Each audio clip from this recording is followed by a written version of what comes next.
waxaad qalbigay ku soo gashay si kadis ah, balse waxaad ka dhigtay dunyo ubax leh. weligay sidan uma jeclaan ruux adiga hortaada. si dhaqsi leh ayaad igula wareegtay, ma filin mana iloobi doono inta yar ayaad iga maqan tahay.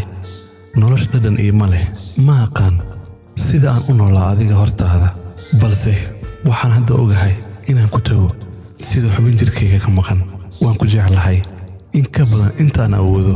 waxaad i siisaa farxad, i dareensiisaa inaan dunidaba ka fikirin dhibteeda. waxaan moodaa inaad ii tahay hadiyad Rabbi iigu deeqay. dabeecadda, quruxda, hadalka, daacadda waa wax lagu riyoodo in la helo qof u dhammaystiran intaas. mar walba waxaad iga dhigtaa in aan dareemo in aan ahay qof qaas ah. xiisaha balwadda ii ah waa sugidda hadalkaaga. haddii qof i weydiin lahaa jacaylka waxa uu yahay, keliya waxaan tusi lahaa sawirkaaga, waayo araggaaga ayaa jacayl ka dhigan.